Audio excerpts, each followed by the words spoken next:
From Vietnam, the president traveled to the G7 summit in Ise-shima, Japan, where he met with fellow world leaders before making a historic trip to the Japanese city of Hiroshima, becoming the first sitting U.S. president to do so. That's May 21st to 27th. Or, do you need a little Before beat? I answer your question, why don't you give me a little rap? Let's see. Do you need like a little beat?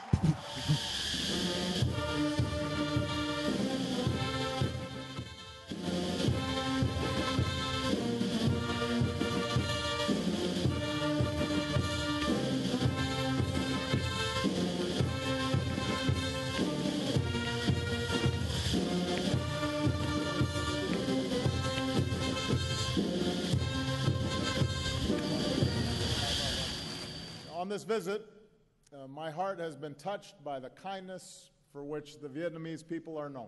And the many people who've been lining the streets, smiling and waving, I feel the friendship between our peoples. Like my two daughters, many of you have lived your whole lives knowing only one thing, and that is peace and normalized relations between Vietnam and the United States. So I come here mindful of the past, mindful of our difficult history, but focused on the future.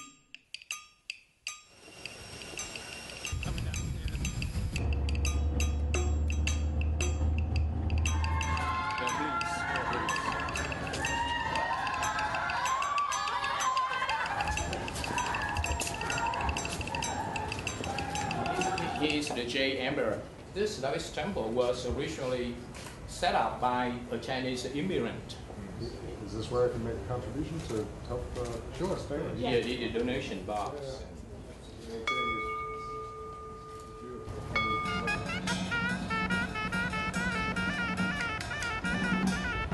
I see it everywhere I travel all around the world. I meet people, and especially young people, who are eager to strike out on their own, start something new, and shape their own destinies.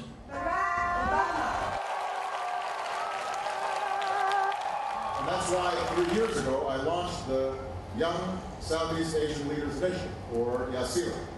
And the goal is to empower young people like you with the skills and the resources and the networks that you need to turn your ideas into action. Before I answer your question, why don't you give me a little rap? Let's see. Vietnamese or English? In Vietnamese. Mình vậy vậy là hay spin từ kinh tế khi mà ta nhắm hai cái móc trên mắt chèo cho có tay. Pretty good. All right, everybody, I've got to go, but this has been wonderful. Thank you so much.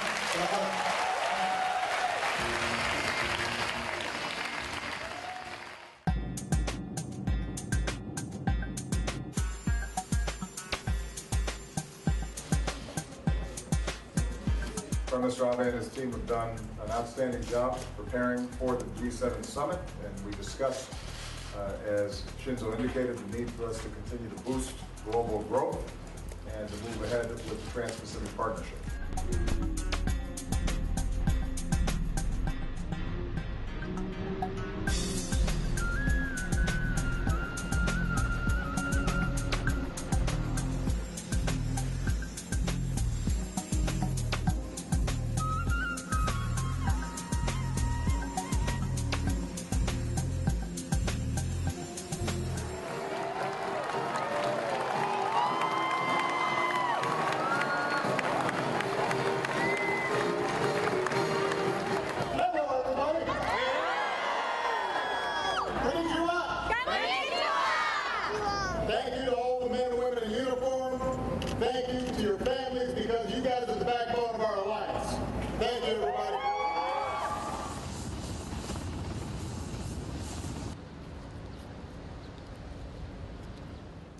Why do we come to this place, to Hiroshima? We come to ponder a terrible force unleashed in a not-so-distant past.